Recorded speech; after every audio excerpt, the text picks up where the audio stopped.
Paramashivoham. Om Nityananda Paramashivoham. Om Nityananda Paramashivoham. Om Nityananda Paramashivoham. Om Nityananda Paramashivoham. Om Nityananda Paramashivoham. Om Nityananda Paramashivoham. Om Nityananda Paramashivoham. Om Nityananda Paramashivoham. Om How many of you are manifesting? See, I request all the participants that are here sitting with us, intensely just connect to Swamiji. You're going to, in a friendly way, you're going to see your thoughts have the power to influence the water. It has the power to move the needle the way you want it. Your will has that power. You're going to be now connecting with, feel that the needle in front of you is an extension of you, like how you want to move your hand. You move your hand, right? You have a will to move your hand. You don't say, okay, hand, come on, move. You don't say that. You want to move, you move it. Correct? Now, like that, just feel how you feel with your hand. You're going to feel that with the needle that you're having and moving that needle. And same way, when you are sitting and levitating the object, like an eraser, just connect. The first time when we did this power manifestation, we got this initiation. I remember it was just before leaving the Kumbh Mela, 2016. Just before that, actually, our bus was ready. We had loaded everything, and all the kids were all like, getting into the bus. Suddenly, we got a call. We were like, Swamiji's calling all of you to courtyard immediately. And all of us, like 70, 80 of us, all of us ran to the courtyard. And Swamiji was sitting in the swing, and Swamiji initiated us. It was like in the little late evening period. And Swamiji was sitting in the courtyard in the swing and initiated us into this power. Swamiji told all of us to get a water bottle with water in it and get a small eraser. So we all got our erasers and we came. Swamiji told, now just chip off a small part of the eraser and you're going to put it into the water bottle. And we did so. Swamiji said, come on, now once it sank completely in, Swamiji said, now just look through your third eye and you're going to be able to levitate it up. Swamiji did a process, initiated us, and he started manifesting it. One of the first people who manifested, I think you were also there, right? You were the first one to manifest, right? You and 2-3 more children.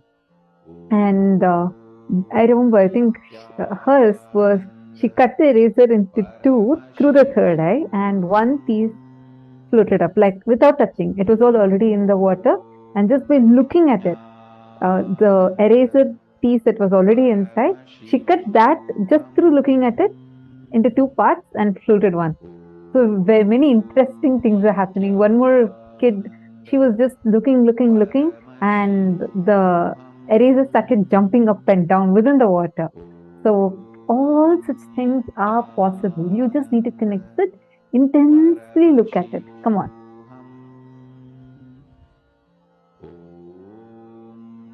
I request all the participants to do it. Paramashivoham. Om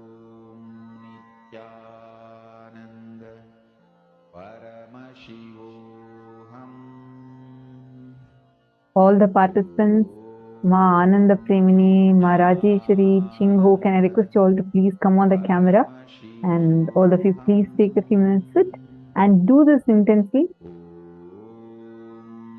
Nityananda Paramashivoham.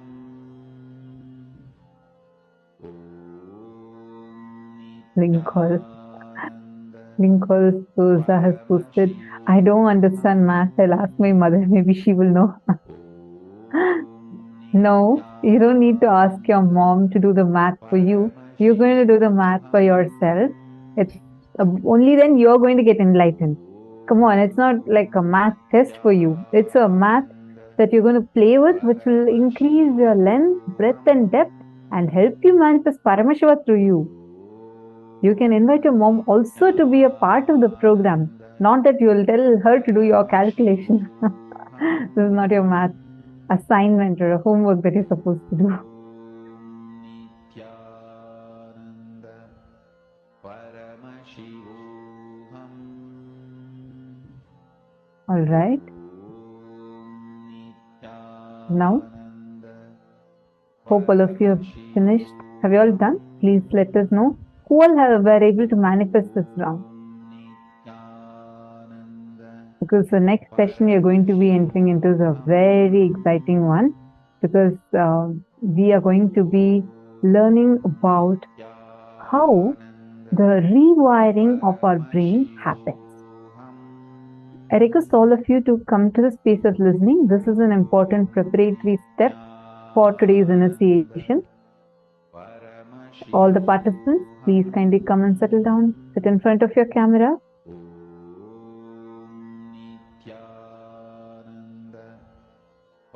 All right. Now, how many of you are able to relate with this?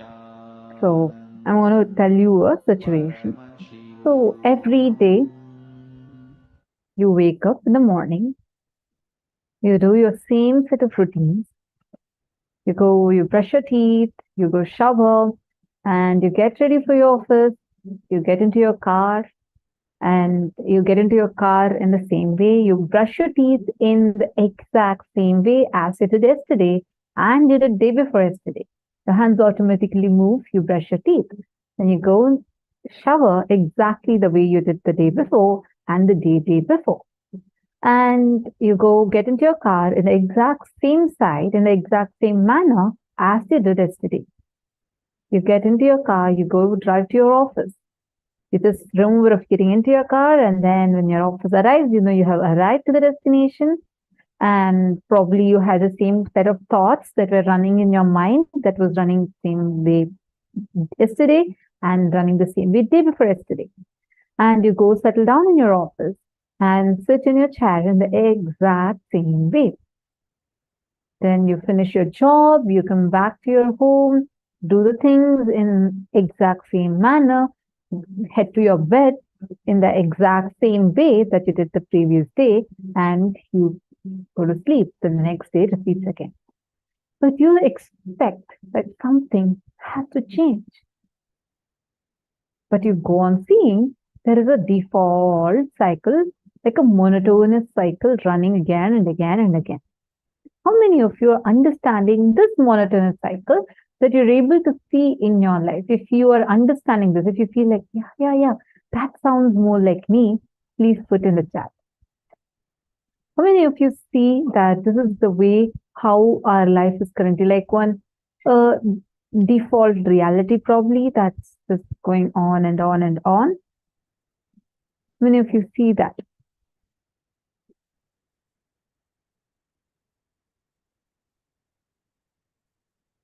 I request you all put it in the chat. See, I won't be able to see a thumbs up alone. Please put in the chat. Yes, exactly. Yes, okay. Wonderful. At times, yes.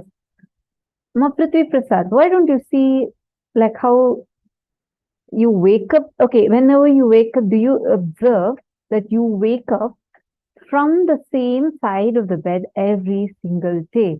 When you brush your teeth, the hand goes, it's not that you're aware, okay, I'm brushing my teeth like this, And then this, no, you just go put your face on and then your hand goes like that. You're showering, your hands automatically help you. You are thinking of something else, right? It's not that you're aware of every single step. Am I right? And now I see you smiling and you're like, yes. See, understand that way is because our brain is wired in that manner. Now, what is this wiring of the brain? We need to understand this a little more so that you cognize what exactly is rewiring of your brain. Otherwise, it just sounds like some fancy word, but let's understand what exactly it means. Now, for you to blink your eyes, there is something happening from your brain to your eyes. Every time the brain sends a command, like an electrical impulse, it says, hey, blink, and then your eye goes that. You're listening, you're processing, multiple things are happening in your body. There are certain things, when you do it over and over and over again and again and again, it becomes like a strong neural pathway. What's this neural pathway? Again, not a very fancy word. It's very simple to understand. It's like your brain gives a particular signal to another.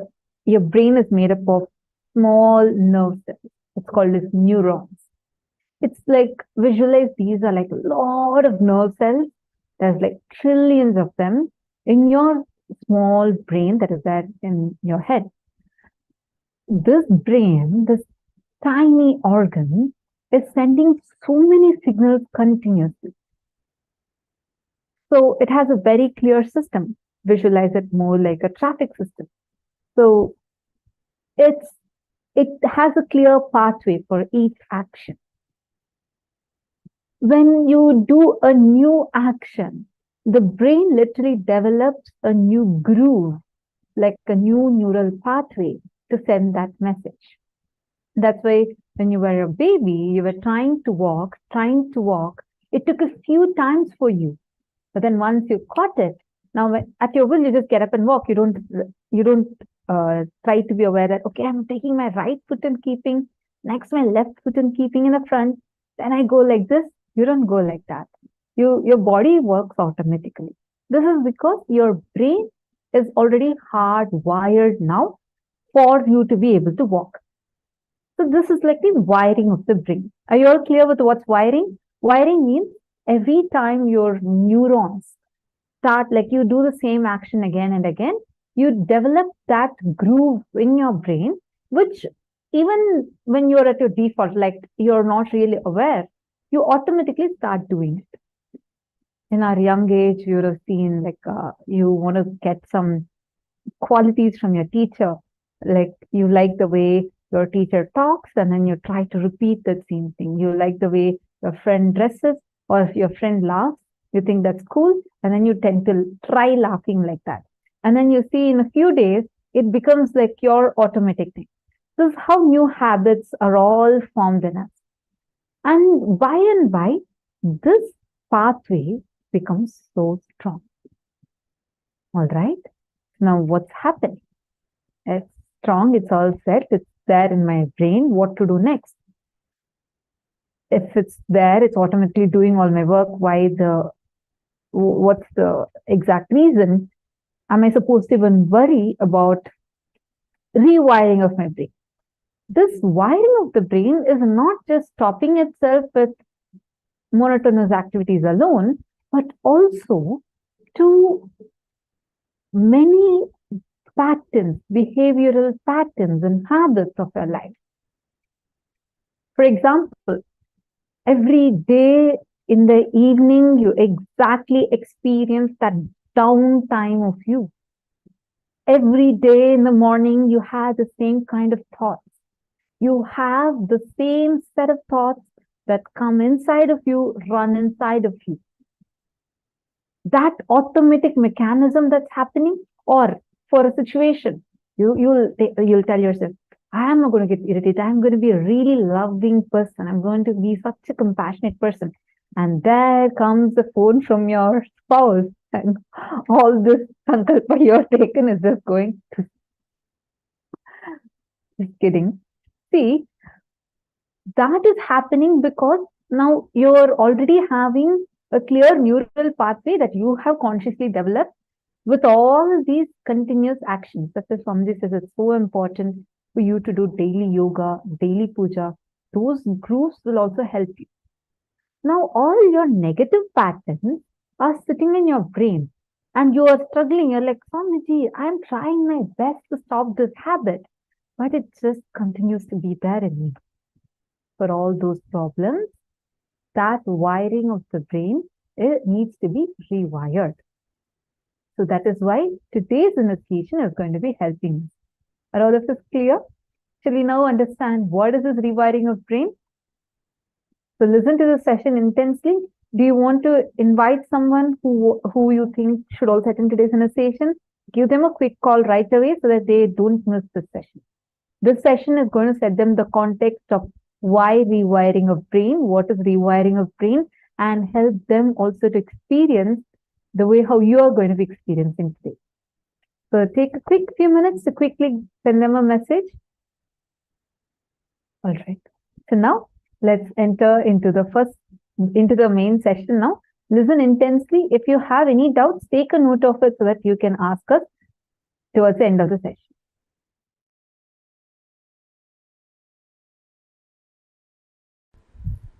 From monkey to man, the whole breakthrough started just by one simple act. One monkey started walking with the 2 legs first time. Surely he must have felt very awkward. Other monkeys would have made fun of him. They would have teased him. A lot would have happened. They would have even boycotted him from the community. You would have faced social boycott, whatever. For some reason, he decided to walk with 2 legs. Understand? That brought the first breakthrough. When monkey started walking with the 2 legs, the intense blood flow to the brain started going with less speed.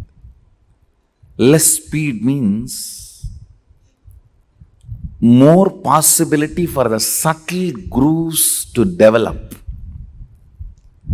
More subtle grooves means more subtle activities, possibilities opening up. Means more subtle abilities manifesting. That is the way the perception of consciousness became possible for the brain. Understand? The perception of consciousness became possible for the brain because the subtle grooves started developing in the brain due to less blood flow. Please, you need to understand. The word less blood flow should not be understood wrongly. The speed and the force gushing, all that was less, but whatever is needed continued to be available. It is this simple act made the breakthrough of monkey to man possible.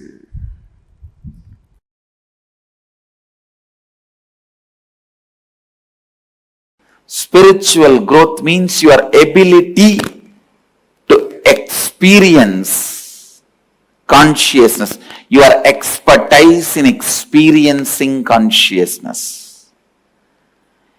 Your expertise in experiencing enlightenment is spirituality, nothing else. The subtle mind with tremendous awareness, the whole blood flowing into the brain, what your brain can catch as the experience of consciousness, subtlety of that experience, your expertise in catching the experience of enlightenment, pure consciousness, that defines how much you have grown spiritually. Understand, your spiritual growth is not defined by whether you have become brahmachari or a swami or a kotari or a tanedar or a mahant. No. It is defined how much you can catch the experience of consciousness, your expertise, the ability of your brain's power, ability of your brain's expertise, the subtle grooves of your brains, its ability and expertise to catch the experience of consciousness. The experience of consciousness, that makes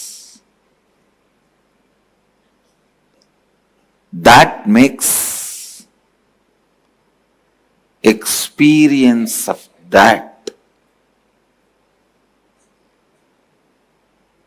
that makes you spiritual. I tell you, all spiritual practices are just to develop that subtle brain grooves in you to catch the pure consciousness. Whether you sit in the banks of Ganga in silence in Haridwar, or you sit in the silence of Manikaraniga, Mahasmashana in Varanasi, or you sit in the silence of Gomukh, Tapovan, understand, when your brain grooves, the subtle brain grooves, are able to catch the concept of consciousness, the spirituality is awakened in you.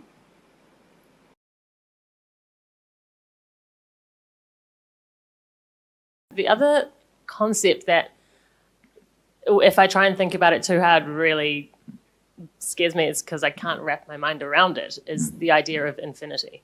Like the idea of... You don't have to think, you can't grasp, unless your brain grows that subtle grooves which gets awakened by Kundalini. Once the Kundalini gets awakened, then God, the word will become so real for you, the I word will become empty for you. See, when I utter God, it has so much meaning for me. When I utter the word I, it has no meaning other than the word I am uttering. For you, when you utter the word I, it has so much meaning for you. When you utter the word God, it is just emptiness. So the shift will happen when the Kundalini reaches Sahasrara.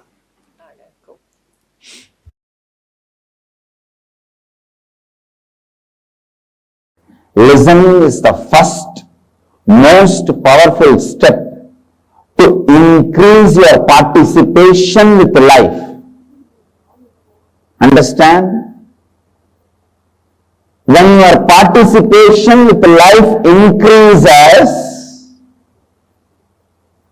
many of the pleasures which makes you powerless when you run behind it or after you get it will start losing its power over you.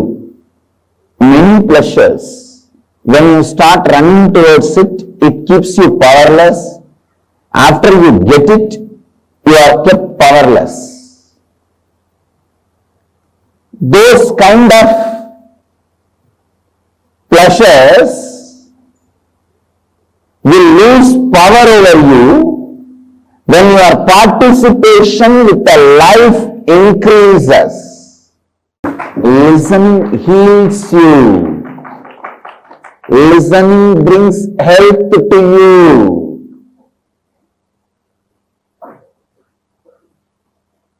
It brings health to you because you will start listening to your body before even you develop any disease or complication. By listening it, you will complete it. By listening it, you will complete it. Your body is like a child. Sometimes I have seen these kids will complain. The grown-up kids also. I have both. Kids and grown-up kids. I don't want to do this. I'll say, okay, then. After 2-3 minutes, I'll say, no. I just told, but I'm going to do. I just wanted to show that I can say no to you, that's all. There is a kind of a silly pleasure. After a few minutes they understand, no, this is not right.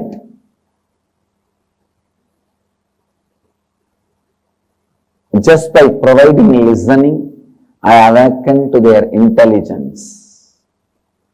You can do it. Bring this one quality, listening. That's all. You will see so much good thing in your life. So much good in your life. Such beautiful, wonderful things in your life. Just listening.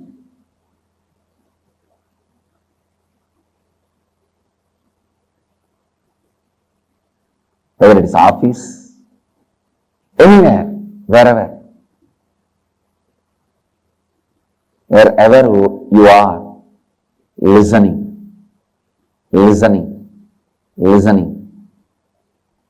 a listening which develops many of the subtle pleasure grooves in your system.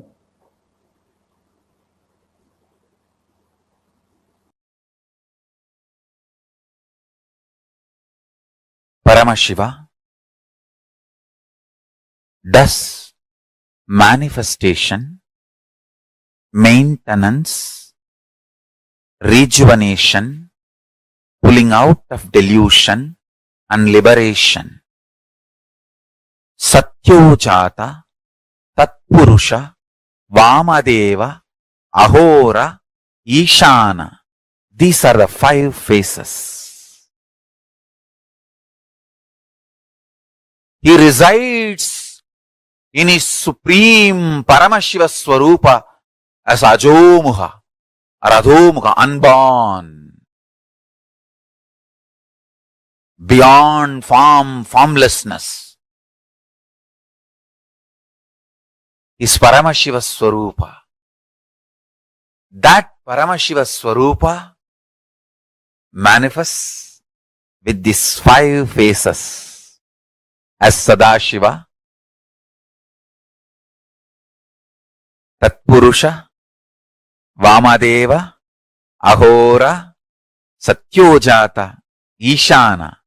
5 phases he manifests and does the Panchakritya, Srishti, manifestation, Sthiti, sustenance, Samhara, rejuvenation, Prabhava, pulling out of delusion, Anugraha, liberation. Understand? He does all these 5 jobs.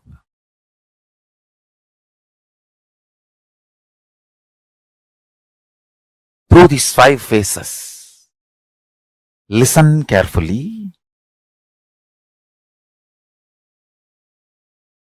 creation. The creation dimension of Paramashiva has 5 phases, because creation need to be created, manifestation need to be manifested, then sustenance need to be manifested, then destruction, rejuvenation need to be manifested, then pulling out of delusion need to be manifested, then liberation need to be manifested. Then same way, the sustenance phase of Paramashiva, creation itself, manifestation itself need to be sustained. Only then it can exist. See, the creation, even for it to happen, kind of a sustenance is needed every micromillisecond. Sustenance is needed even for creation, even for destruction. For destruction to happen, the destruction need to be sustained when the destruction is happening. Pulling out of delusion need to be sustained when that is happening. Liberation need to be sustained when that is happening. Understand? I'll repeat, listen. Creation created. Manifestation manifested. One phase. Sustenance manifested. Second phase. Destruction manifested. Third phase. Pulling out of delusion manifested. Fourth phase. Liberation manifested. Fifth phase. Then manifestation sustained. Sixth phase. The sustenance is sustained. Seventh phase.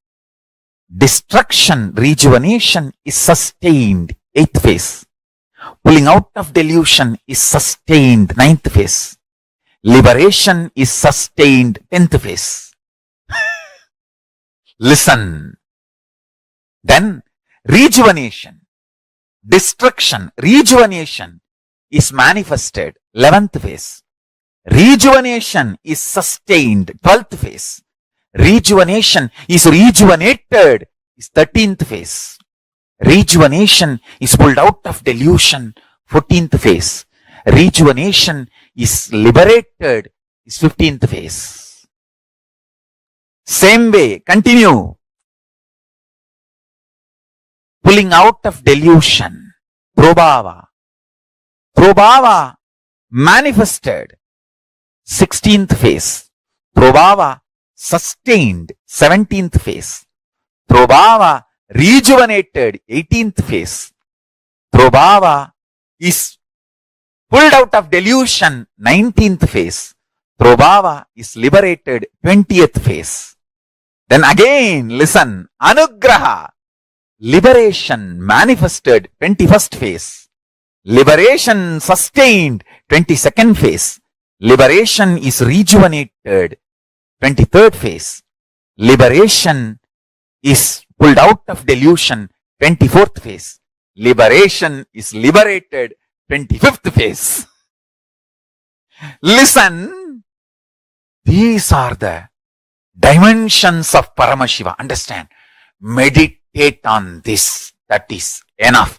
If your inner space can meditate on this, that's enough. All negativities will be burnt away.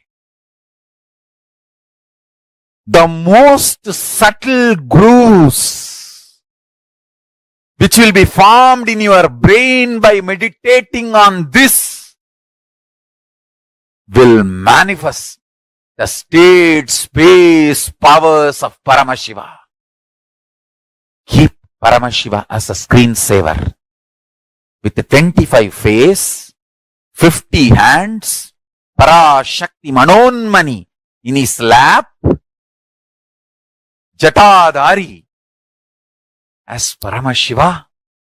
Keep him as your screensaver. Go on meditating.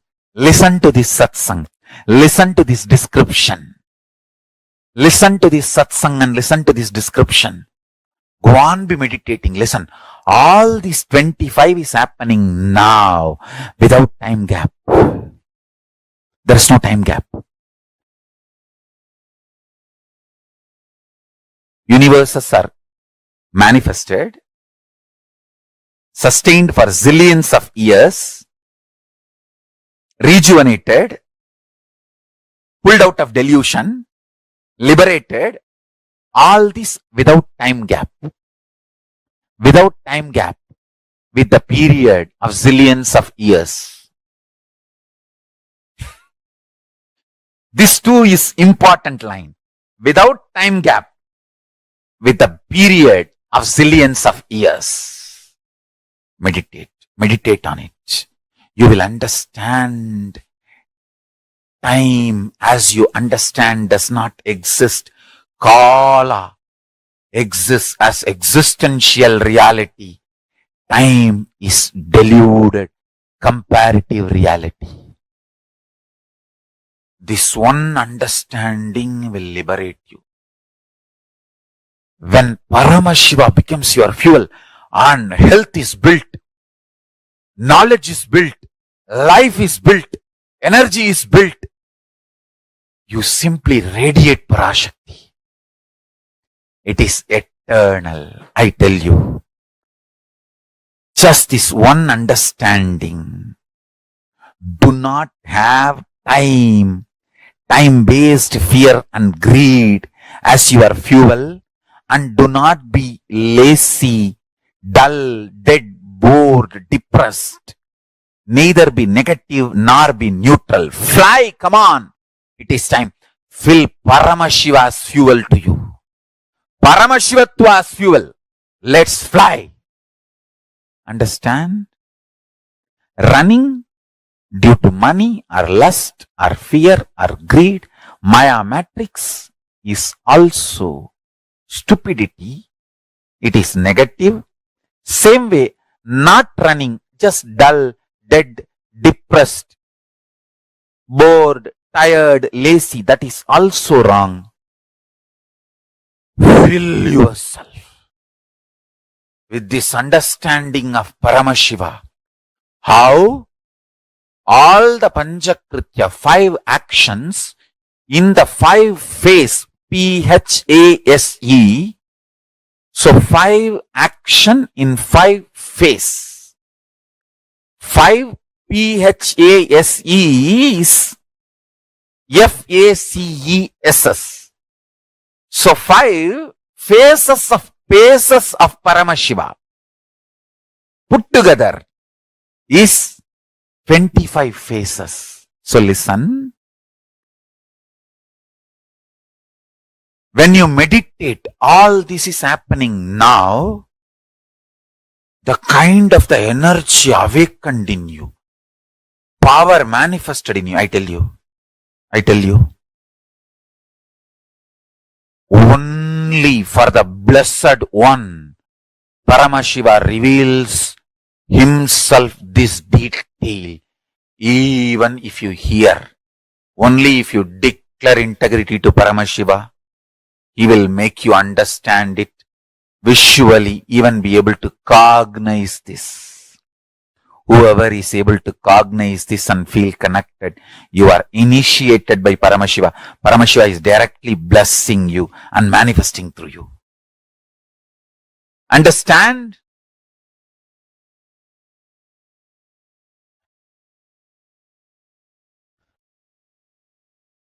Meditate on this Paramashiva Swarupa.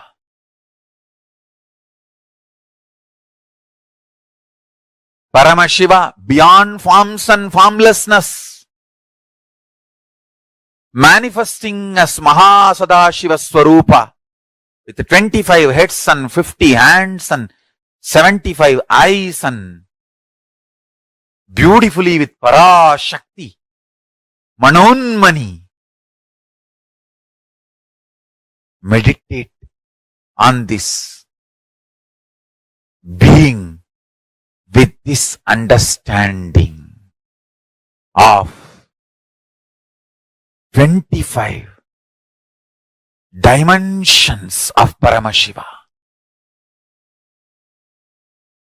Creation created, creation maintained, creation rejuvenated, creation pulled out of delusion, creation liberated. I can repeat this like a song again and again and again, tirelessly.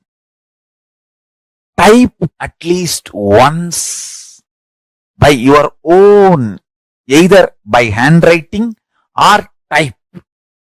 Type on your own, because you need to meditate on it. You need to grasp it. Bow down to Paramashiva. Understand? Pray to him, please reveal these truths.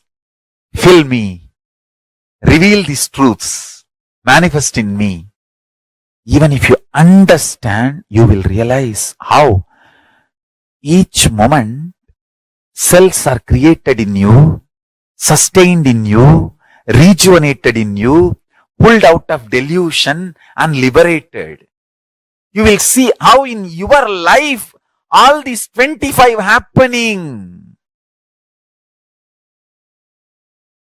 You will become Lord of your life.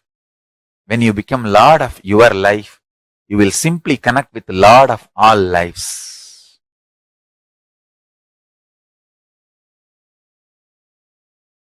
Paramashivatva will manifest in you. Please understand, meditate on this. Meditate on this Paramashiva Jnana. You will manifest Paramashiva Vijnana. Understand? Meditating on this trains your brain, awakens the most subtle brain grooves for me to infuse Kundalini in you.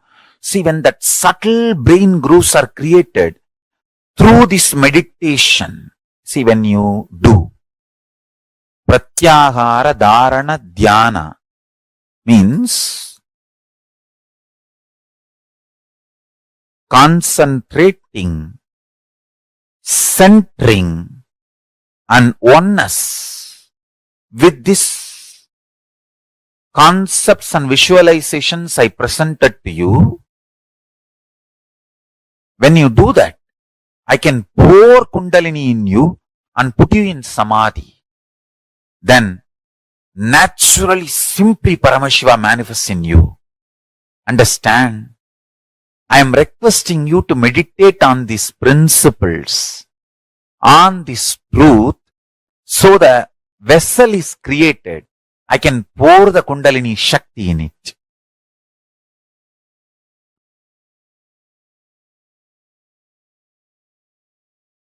This Paramashiva Dhyana, try to do this continuously. You will see the Kala Bhairava and Mahakali manifest and bless you. Bless all of us.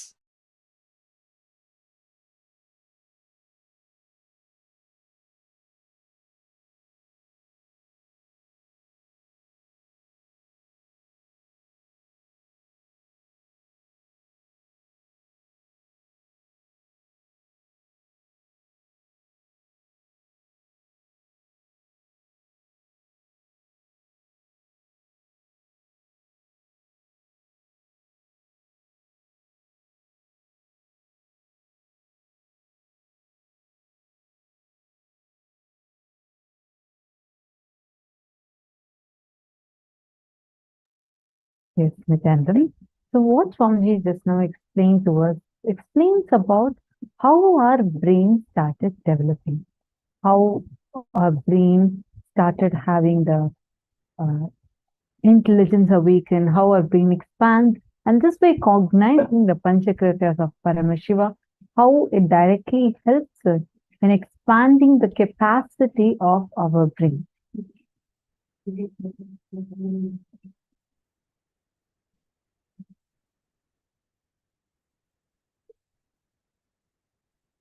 Now, all of us are going to spend a few minutes in writing what all you have understood. Just take a few minutes, quickly write down everything that you have understood from the session.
Sorry for that. Now let's understand the rewiring of our brain a little more deeply. See, every time you do a particular action, a particular engram, that engram gets deep, it's like a river canal. Like every time you repeat a certain action, it just gets deeper and deeper inside of you. How does initiation help us to come out of that? See, how many of us are struggling with some habit, something that you feel like I had tried earlier to come out of it, but I still feel like, I'm struggling with that. How many of you? I mean, literally all of us have something like that, right?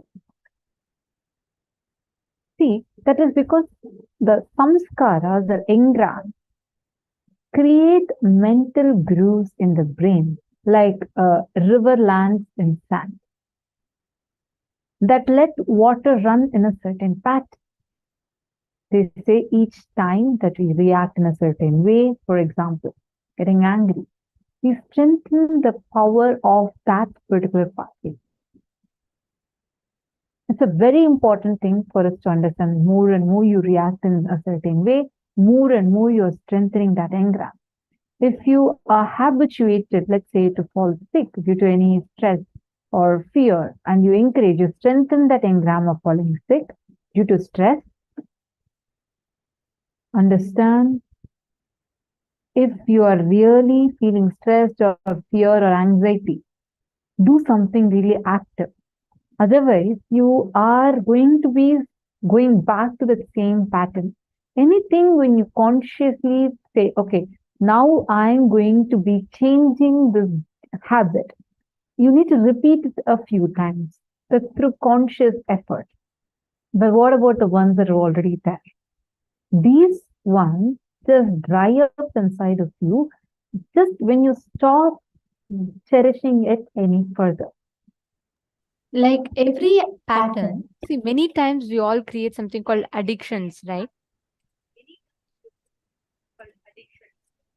For example, let's say every morning, when you get up in the morning, you reach out automatically and your brain goes like coffee, and you reach out and you pick up a cup of coffee and you drink it. Now, every time you do that, you are wiring your brain to the moment you wake up. How many of you have noticed it just happens unconsciously? Like previously she was explaining about driving, or she was explaining about things that you do in the morning, brushing the teeth, which does not really require your brain to process or bring awareness. Like many times you will automatically know, even when you're driving to your office every single day, the moment you sit in the car, when you get down of the car only, you will really like remember, oh, you have reached the office. But you will know when to take left, when to take right. It's more like an automated process inside of you, correct? Am I making sense? How many of you getting it? See, there are many things which our brain gets trained to do a certain way. Every morning when you reach out to drink a cup of coffee, your brain creates a command in you. It's called a synapse. In scientific language, it's called a synapse. So now, every morning when you get up and let's say you're drinking that coffee, your brain is forming that synapses inside of you.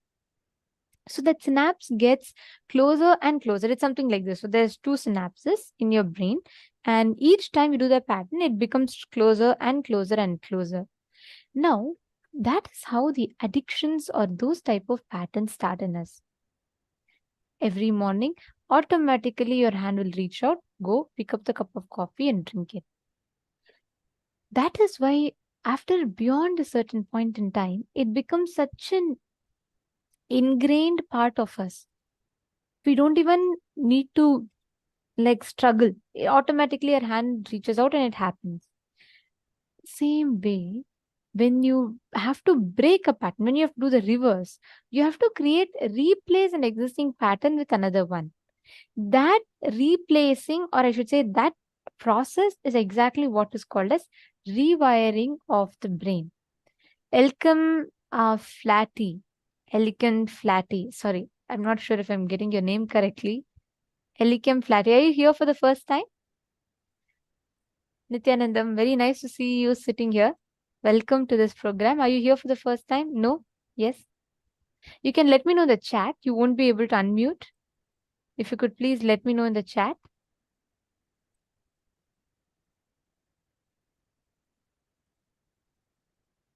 Okay. Since when have you been connected to Swamiji?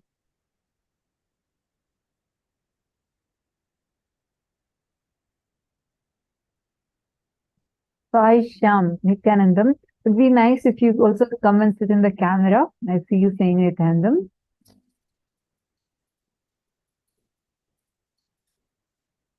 Yes. All right. So, every one of you go back, and if you just see, rewiring our brain is exactly this, but without our effort, Swamiji gives that, infuses that consciousness into us where he says, okay, come on, all these old patterns can drop.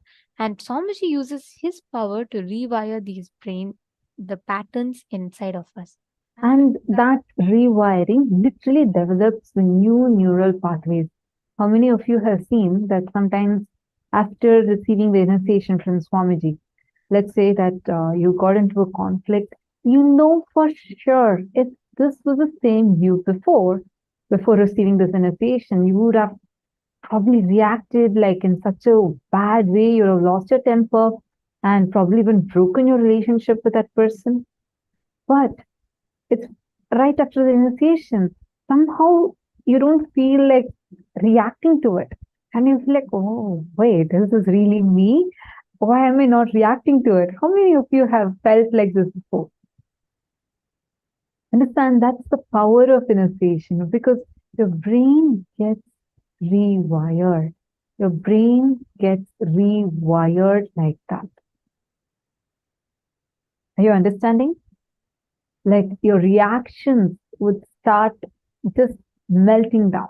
You would no more have the necessity to even react. It'll be more of a conscious response. You'll be more established in that Paramashanta. The other day, one lady was sharing, she said that after she was coming regularly to Swamiji's initiation, and she mentioned that after a particular initiation that she received, next day her husband was trying to pull her into an argument, and to her surprise, how much ever she's trying to get agitated, she did not get agitated. And just that one incident, the husband got so shocked by her transformation and he got deeply connected to Swamiji.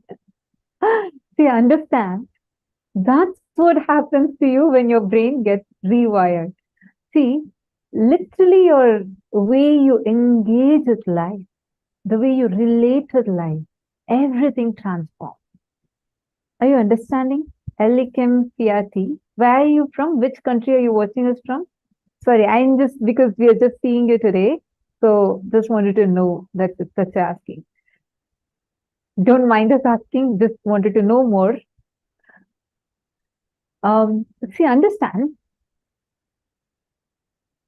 what kind of cognitions you cherish matter. What kind of thoughts are you entertaining inside of you? They matter a lot. Every time you feel victimized inside of you and you go on reacting. That's why only when addictions, many things are actually associated with it. Let's say smoking, for example, for smoking. Actually, there is an incident that happened. One person has come to Swamiji to receive initiation, and he came and he literally cried to Swamiji. He said, Swamiji, I became a chain smoker. I'm not able to get out of this addiction. I had tried multiple rehab centers. I tried so many things, and I feel so addicted to smoking and I'm not able to come out of it. Please help me. And Swamiji asked, okay, tell me exactly when was the first time you started smoking? So this guy said that the first time I started smoking was, actually I had never even picked up a cigarette, but once my father scolded me for it, even though I had not done it. So just to challenge him and to prove to him that I can do it, he said that he went and he started smoking first. The first 2-3 times he did it for that kick that he got. Every time he'll remember that father's face and the whole thing. Out of that anger, he did it. But the third, fourth time onwards, it was not he who was smoking the cigarette started smoking him, meaning he became so addicted to it. He could not, even a single day could not pass without him smoking at least 5-6 cigarettes. So he told this to Swamiji, and Swamiji said, don't worry. Swamiji first blessed him, and Swamiji said, just the next time you smoke completely, like be in that moment fully. Enjoy every bit of the smoke. Enjoy the whole process completely. I know it's like, what? That guy actually went, he listened to Swamiji, he goes back, and in a week or so, he returns back. He comes and he held Swamiji's feet and cried to Swamiji. He said that what he was struggling, the incident, the first time he started smoking was when he was in his 12th grade. And it was almost 15 to 20 years he was struggling with that pattern. He said, Swamiji, what I was having is a struggle for last 20 years. Now, I tried last 1 week, I've been trying to put the cigarette in my mouth just to test myself. I am not able to put it anymore. Understand? You know why? Because every time an incident leaves a residue in us, like a hangover. That hangover of the past in us makes us not experience the present completely. We don't experience the present completely. That is why these things are called as incompletion. Incomplete means what? Like you're not complete in that situation. This is the same thing. Try your favorite food that you feel so addicted to. Just eat it once. Eat it with full awareness. Enjoy it completely. You will no more have the attitude of grabbing it. You will eat enough for how much is needed for your stomach.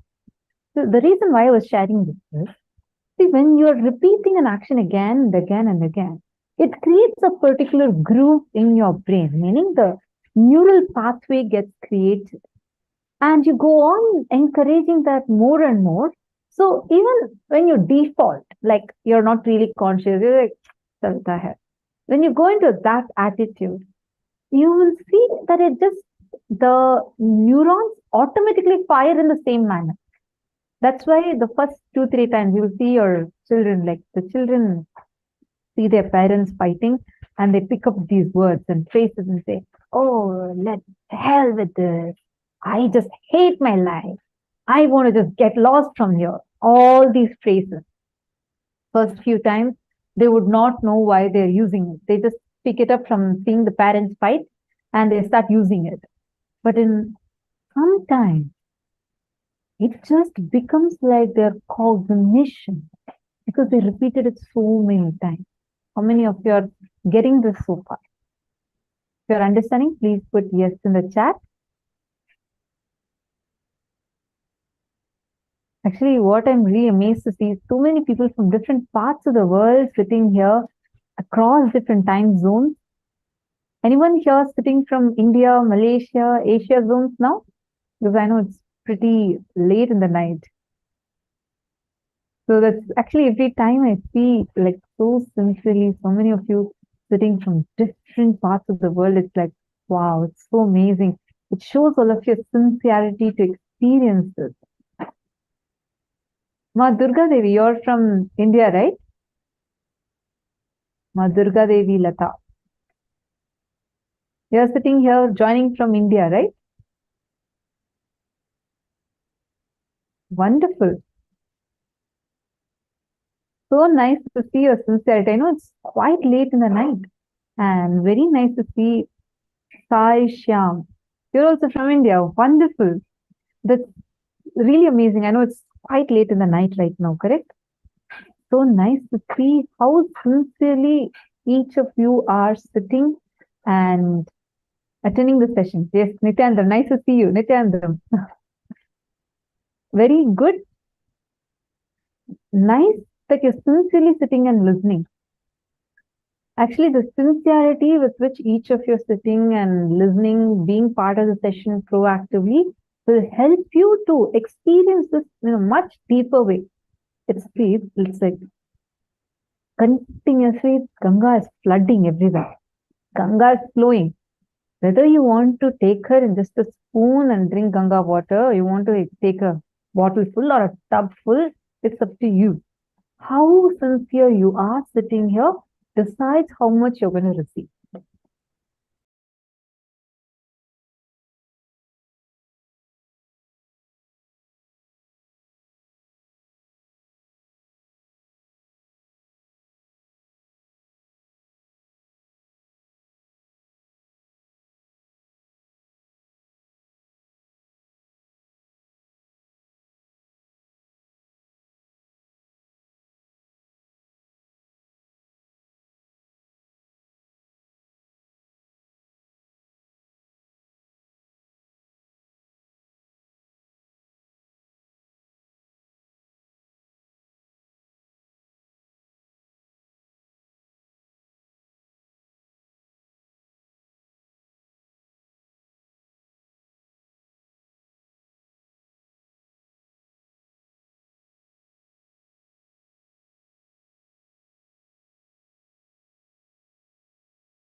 Sorry for the technical glitch. Okay, anyways, let's come back to understanding about what we're going to be experiencing today during the darshan, which is how Swamiji is going to be rewiring our brain. This concept needs to be understood a lot more in depth because it's very, very, very powerful. Now, we are going to be doing a meditation where Swamiji is going to be, actually, it's a whole thing is a process. You need to sit and intensely listen, do the process as Swamiji is guiding. Sit with your head, neck, and spine in a straight line and do the process sincerely. We're going to be entering into a meditation. Can I request all the participants to sit up, sit properly?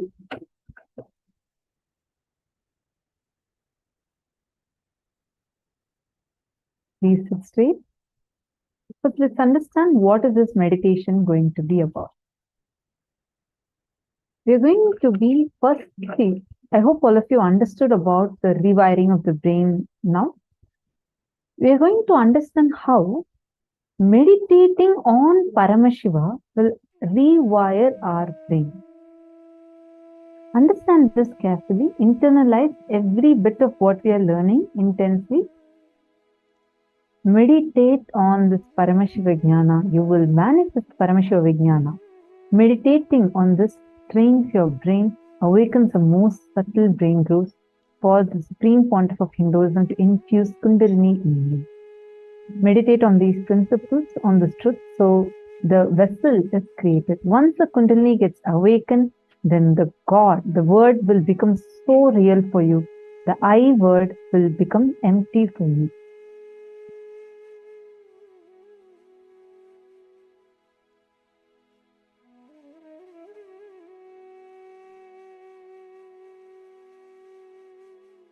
Okay, now first step. Please get at least 3 sheets of notebook size paper and then a pen.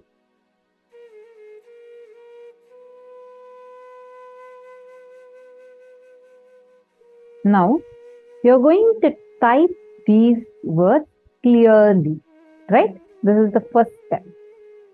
Creation getting created, manifestation getting manifested. This is one phase. Sustenance getting manifested. This is second phase. Now, so how Swamiji explained all the 25 phases and phases of Paramashiva, PHA, SES, and FACES. Now, that 25 you're going to actually be writing down. This will be the first step of your process. As you write, meditate on it, like cognize, and you're going to be writing it. Clear? All right. Now, let's get started.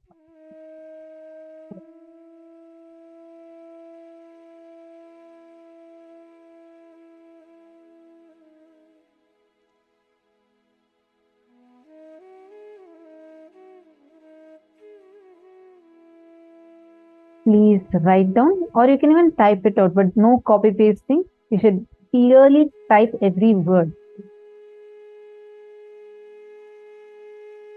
What is shown on your screen, you can start with that.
Okay, now let's go to the next slide.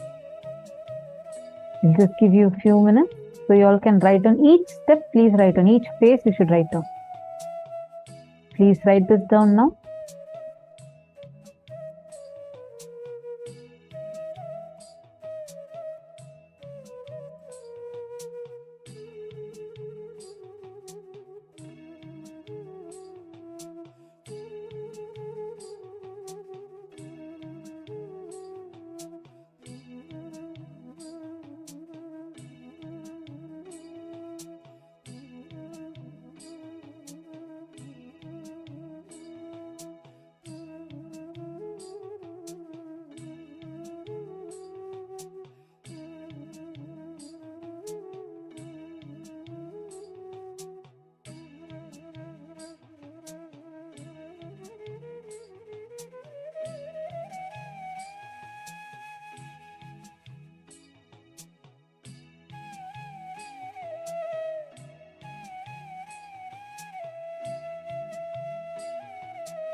Hope you have finished writing it down. Now, 11 to 15. This is the next 15th phase, till the 15th phase of Paramashiva. Please quickly write down.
All right, hope all of you have finished this step.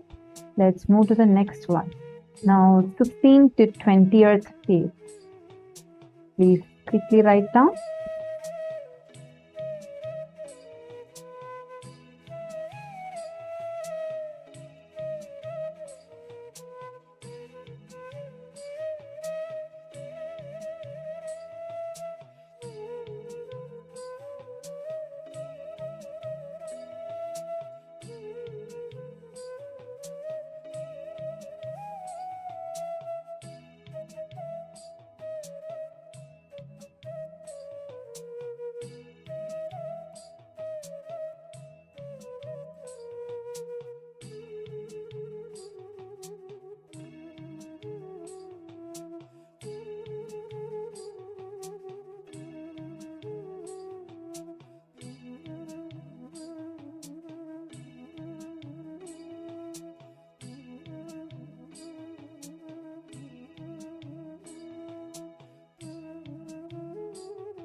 I see Ma Odelia Fernandez, Nityanandam. I see your message.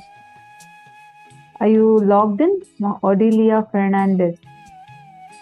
If you are still logged in, please let me know. Just put yes in the chat. Because I just wanted to tell you, you can ask this during the darshan and receive direct blessings from Swamiji.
All right, I hope all of you have finished till now. Now the last 5 phases are there.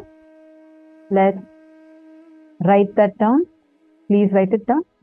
Jenny Tran is asking, please tell me what is the meaning of Tirobhava. Tirobhava means it's the aspect of Paramashiva where he puts you into delusion and pulls you out of delusion. That is called as Tirobhava. Tirobhava, Tirobhava. All of these are where Paramashiva pulls you out of delusion. So there is this Tirobhava dimension or Throbhava dimension. Now the last one we are writing is Anugraha, the liberating principle, the dimension where he liberates. So that is Anugraha, that's what we're seeing now.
All right.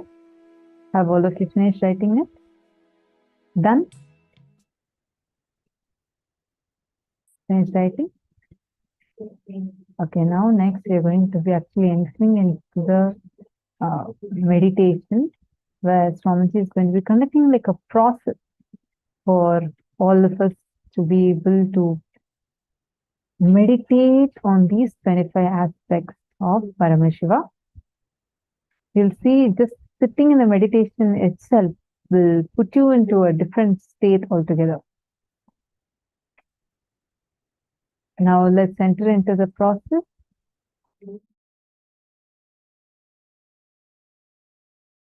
Listen to this great truth.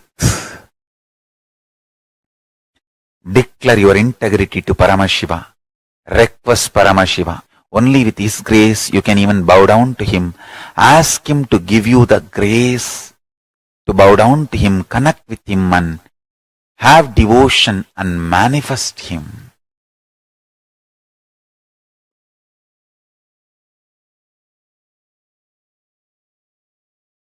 That's enough.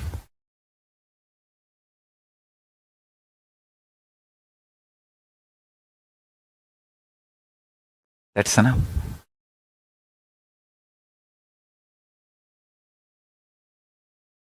He will manifest and bless all of us.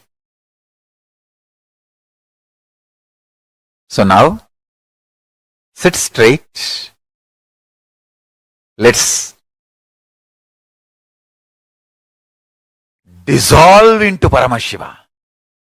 Let Paramashiva manifest now in all of us.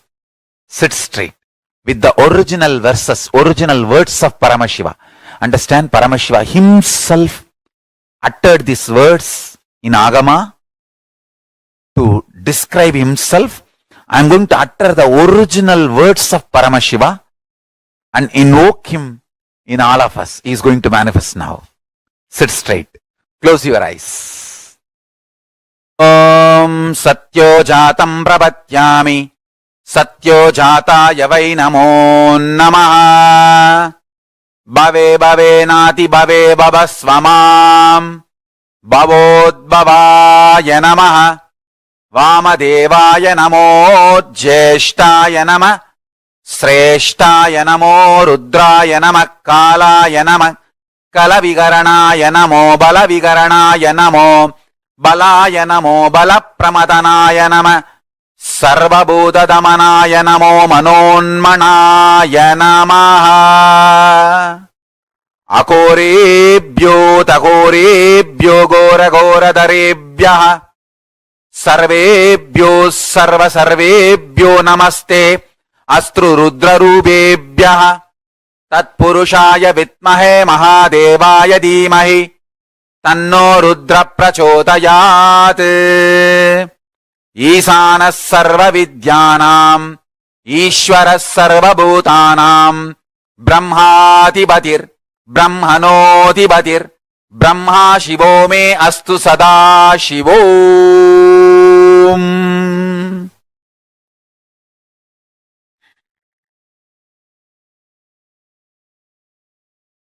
Meditate on Paramashiva with 25 heads.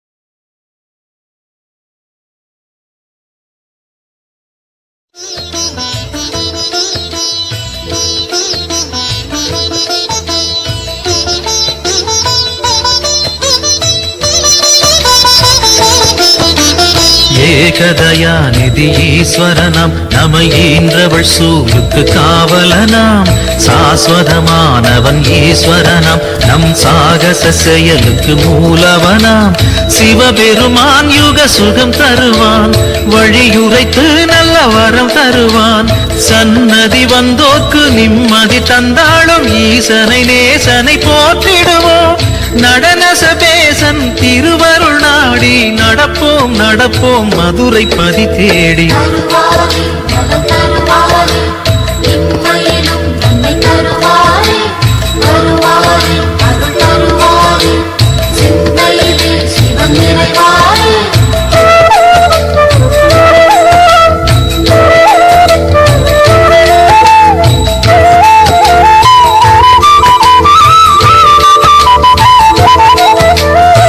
நஞ்சுண்டநாதர் Sivan போற்றி அந்த சந்தியா காலத்து சனி போற்றி நவசந்தி தாண்டவ குரு போற்றி அந்த மகா பிரதோஷ நாள் போற்றி தேய்பிரையில் அந்த வளர்பிரையில் தேடிச் சென்றால் அருள் கூடிடுமே நர்த்தனம் காட்டும் ஆடிய பாதம் திருமுகம் கண்டால் நலந்தானே தேடிடும் கண்களில் ஆடிடும் பாதம் தெரியும் தெரியும் இது நிஜமே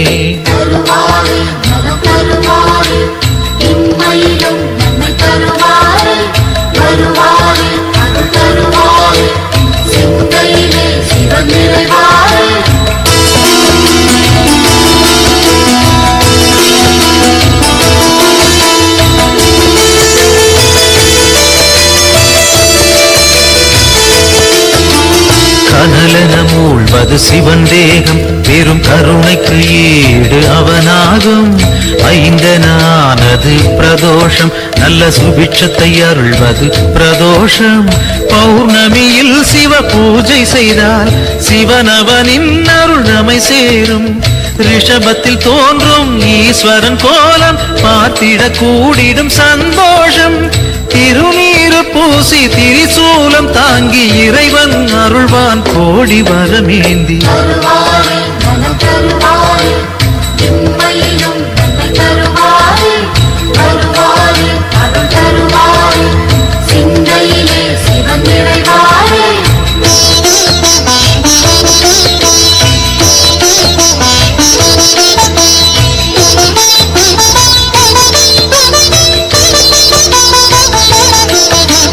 திருக்கோவில் வாசல் முன் தோன்றும் அந்த நந்தி தேவன் அருள் வேண்டும்.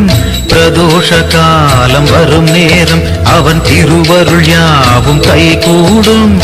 எம்பெருமான் வரும் வாகனமே எப்பொழுதும் நம் துணை வருமே. முன் நின்று நந்தியின் காதினில் கூறிடும் செய்திகள் சிவனது செவி சேரும். இம்மையில் நலம் தரும் சிவனது அருளால் எடுத்த செயல் யாவும் ஏற்றம் பல காணும்.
पशुपतये नमो नमः।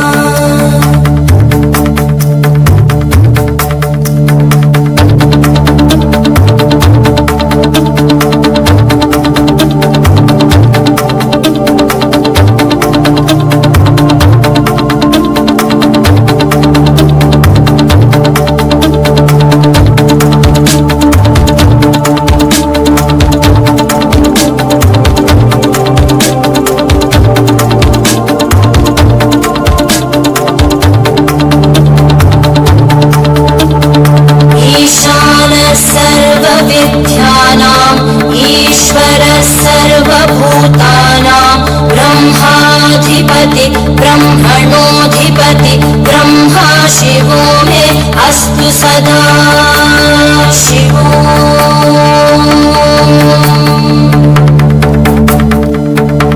ईशानः सर्वविद्यानाम् ईश्वरः सर्वभूतानां ब्रह्माधिपति ब्रह्मणोऽधिपति ब्रह्मा शिवो मे अस्तु सदा शिवो।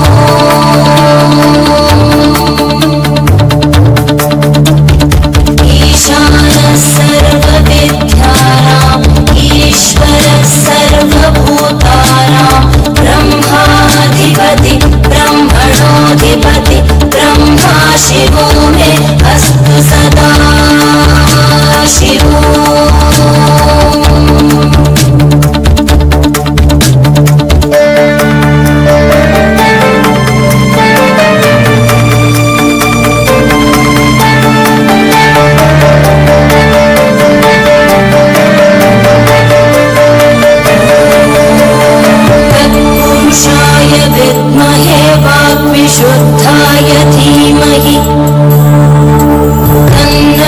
शिव प्रचोदयात्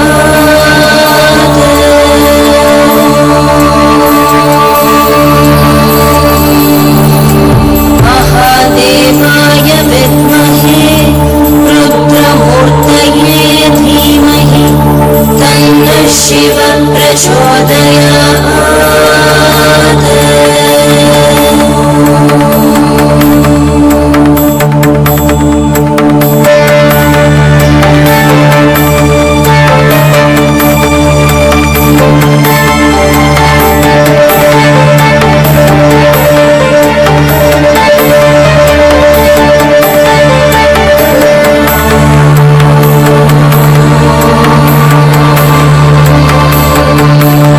नमस्ते अस्तु भगवन् विश्वेश्वराय महादेवाय त्र्यम्बकाय त्रिपुरान्तकाय त्रिकाग्निकालाय कालाग्निरुद्राय नीलकण्ठाय मृत्युञ्जयाय सर्वेश्वराय सदाशिवाय श्रीमन्महादेवाय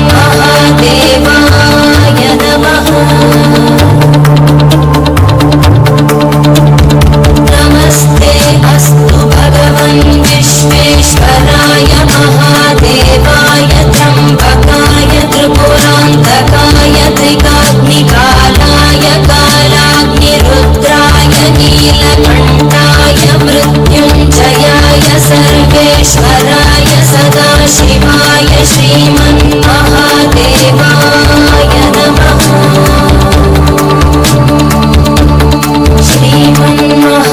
श्रीमन्महादेवाय नमः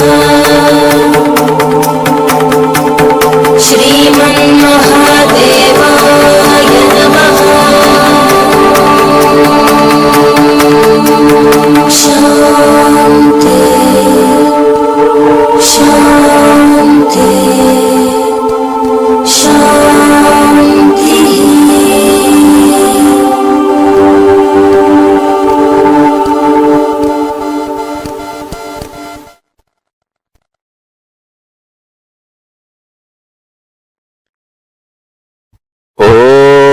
ॐ सत्यो जातं प्रपद्यामि सत्यो जाताय वै नमो नमः भवे भवे नाति भवे भवस्व मां भवोद्भवाय नमः वामदेवाय नमो ज्येष्ठाय नमः श्रेष्ठाय नमो रुद्राय नमः कालाय नमः कलविकरणाय नमो बलविकरणाय नमो बलाय नमो बलप्रमदनाय नमः सर्वभूतदमनाय नमो मनोन्मनाय नमः अकोरेभ्यो तकोरेभ्यो घोरघोरधरेभ्यः सर्वेभ्यो सर्वसर्वेभ्यो नमस्ते अस्तु रुद्ररूपेभ्यः तत्पुरुषाय विद्महे महादेवाय धीमहि तन्नो रुद्र प्रचोदयात् ईशानः सर्वविद्यानाम् ईश्वरः सर्वभूतानां ब्रह्माधिपति ब्रह्मणोऽधिपतिर् ब्रह्मा शिवो मे अस्तु सदा शिवो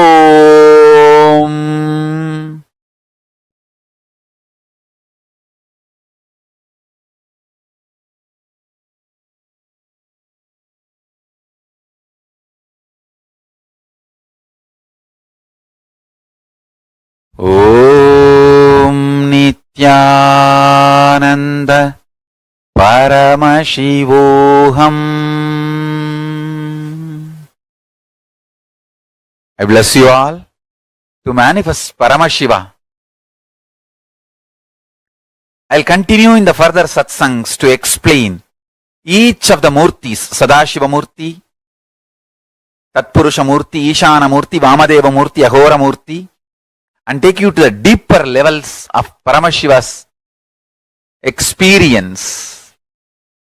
So now, don't miss the satsangs, next satsangs. That's one. Second, essence of today's satsang is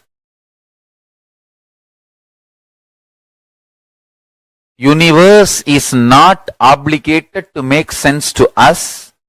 Only we are supposed to be making sense to universe. And declare this to Paramashiva, your surrender and integrity. Request him to manifest in you and your life. So with this, I bless you all. Let's all radiate with integrity, authenticity, responsibility, enriching, causing, living Shuddhatvaita Saivam, Paramashivoham, the eternal bliss, Nityananda. Thank you. Be blissful.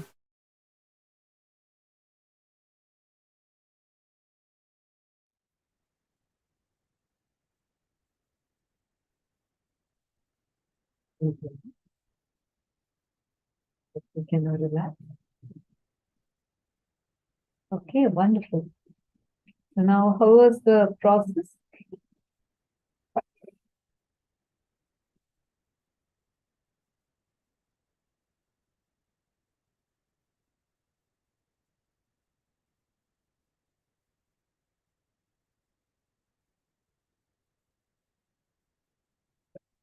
Oh, sorry, I'm just seeing your question now, Eugene Kim. Okay, you're saying about the phases and phases of Paramashiva. You have some questions. So every phase, like for example, the delusion phase needs to get manifested. That is different from the manifestation phase being put into delusion. These two are two separate phases. You need to chew on it a little more. It cannot be just grasped by your logic. It takes a lot of time for you to chew it, to see where all it applies in your life, and from within it will come as an understanding.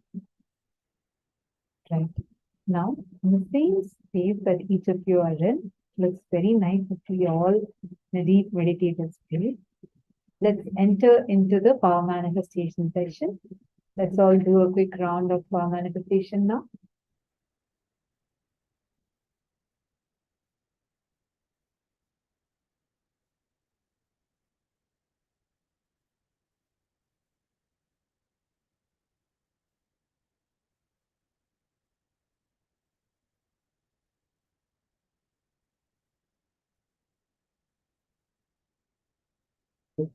Now we're going to be playing with the same power of what we did last time. We're going to be continuing the same power.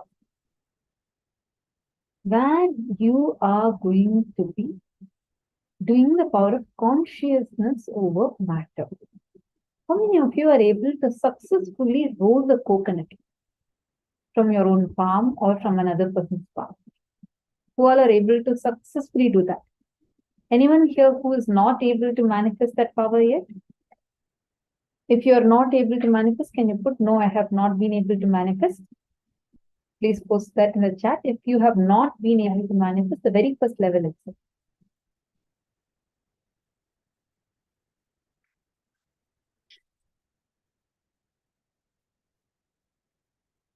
Who all are able to manifest with the movement of a needle on water? Nityanandam, I see many participants that are actually there, but I seldom see your messages in the chat.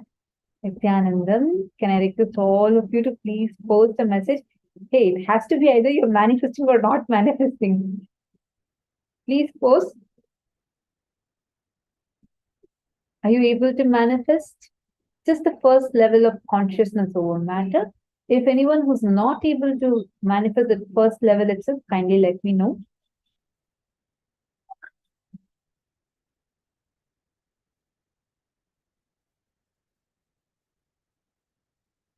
Cheng Fongson and Eli Kim, Asim, Hugo, Nityanandam, Hugo, how are you doing? Nice to see you.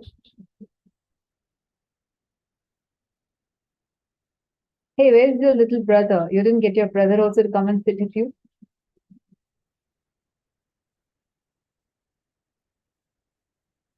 Okay, all others who all are able to manifest this, please let me know. And who are not able to manifest also, kindly let me know. See, this power manifestation, guys, understand. This time of power manifestation is too precious. Understand, don't underestimate this time that you're having. Don't use it to take a break or anything like that. Use this power manifestation time. It's like a time you're spending on earning conscious currency. Okay, many not able to manifest it. Okay. Now we're going to go back to the basics. I request all of you to please pick up your Atmalinga. Take your Atmalinga and you're going to put your Atmalinga on your palm. Your Atmalinga, please place it on your palm.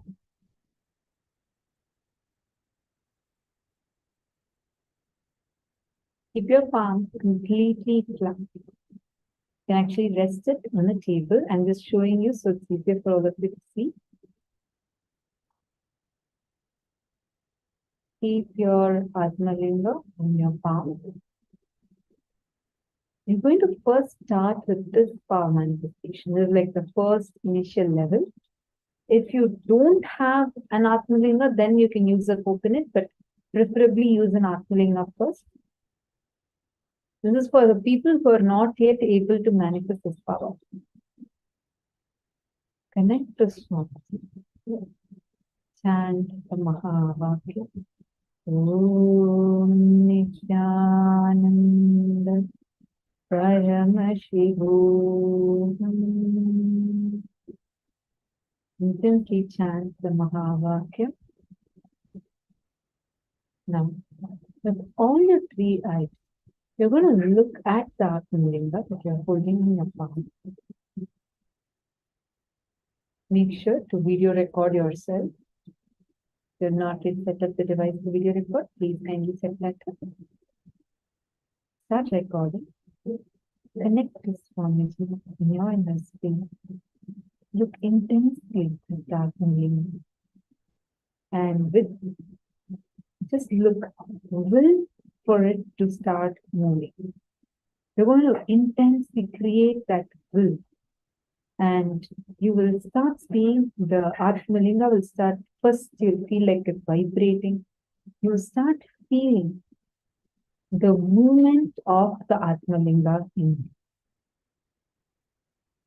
With physical movement, you'll actually physically be able to see it moving. And intensely through your third eye, like intensity, let's see how your hand is moving. Like that, you're going to connect with your Atmalinga for that to start moving. Intensely look through your third eye, your Atmalinga. So all your three eyes, you can please have your eyes open. And during power manifestation especially, we request all the participants to do not have specs, especially during this power manifestation. It will help to heal your eyes also. So preferably remove your spectacles.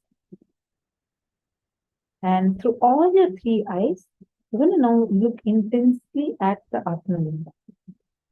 You'll start seeing the Atmalinga will start moving.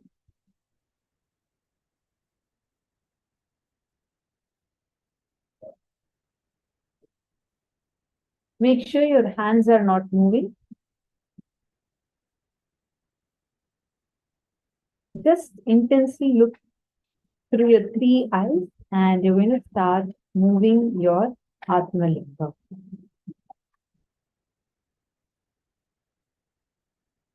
Come on, all of you manifest together. All your three eyes should be looking at the Atmalinga and you should be moving. All the participants, I request everyone to please be on the camera and do the power manifestation.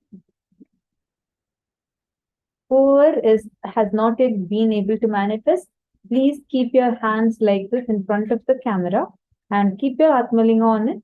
And you're going to start manifesting now. I'll also help with entangling with you.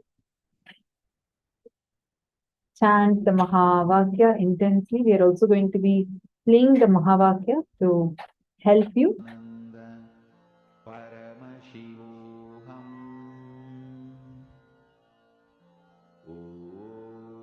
Make sure you do not move your hands. Let your hands be completely flat. Should keep it completely flat like this. And you can actually rest it on a table or something, so it's more easier. And through all your three eyes, look at the Atmalinga.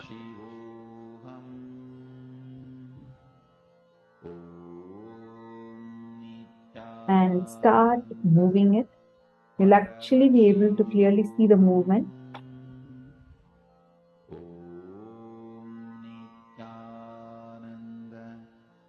Intensely connect. See, all your three eyes should be looking at the Atmalinga. Don't get distracted. Very good. Do not, see, I'm seeing some of you shaking your hand like this. See, your hand should be straight. You should not be moving like this. Your hand movement should not cause the movement of your Atmalinga. Your hand should be flat and just keep it straight and move it just with your intention to move. Good.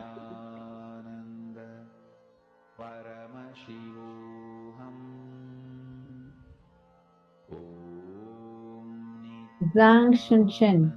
Can you please keep it in front of the camera? Could you please turn on your camera? I'll connect, I'll entangle with you now. Elikim, you moved a lemon. That's wonderful. Have you taken a video of it, Elikim? If you have not taken, sorry, I apologize if I'm not pronouncing your name rightly. Have you taken a video of the power manifestation? If you have taken, please post it on the group. If you have not yet taken, I request you to please take it now. Come on. Nitya Ganga, I see you're keeping it like this. See, because then this and this both would move. Keep your hand palm flat. Nitya Ganga. Keep your palm flat, straight like this, and just create an intention. You don't need to hold it like this. I'm just showing it here so it's easy for everyone to see. Keep it like flat on a table, so that like you will start manifesting it. You will connect and you'll actually start doing the power manifestation rather than trying to balance with your hand. If you keep it like this, what happens is your hand automatically tries to balance it. If you put it flat on a table, it will help as a support system, so you will be able to do the manifestation properly.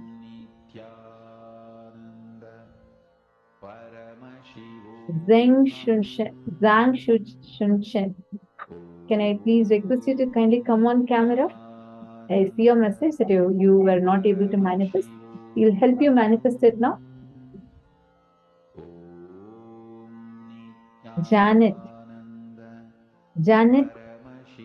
I request you also to please show your Atmalinga in front of the camera. Yes, I see you, Nityanandam. Please could you show your Atmalinga in front of the camera? You can just lower the camera, and continue, sit intensely and do the power manifestation, chant the Mahavakya.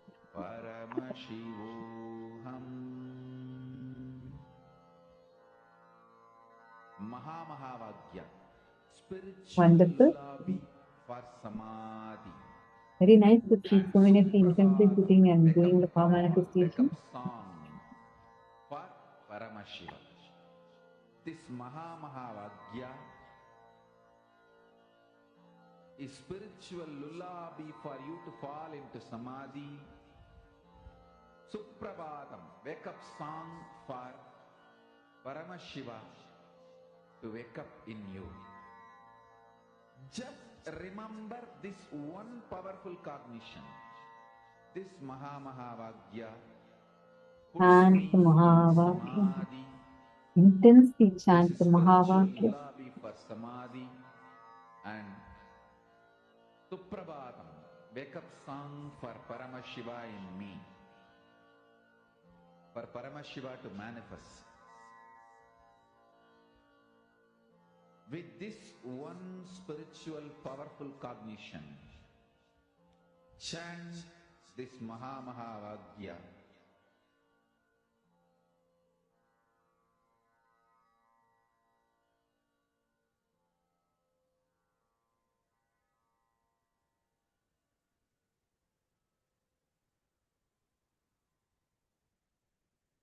Good, Masalation. Just look through all your face, just look at the Atmalinga and it'll start rolling like this. Intensely chant the Mahavakya. Very good. Nitya Naresh, you have actually kept your Atmalinga on your Kurmanadi. This is Kurmanadi, you have kept your Atmalinga here. Very good. Just actually, you will be able to even lift your Atmalinga straight. Chant the Mahavakya.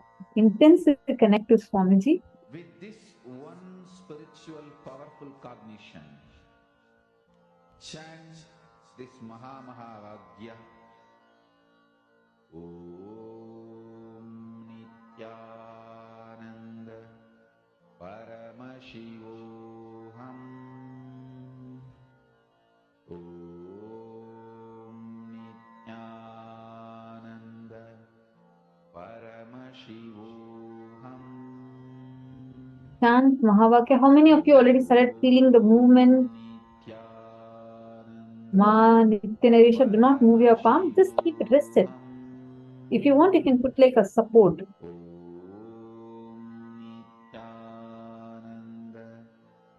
can put a towel or something. I'll actually show you a slide of how you can keep it, because that will help you to be completely focused only on the manifestation. Otherwise, we tend to keep moving, trying to adjust our position, etc.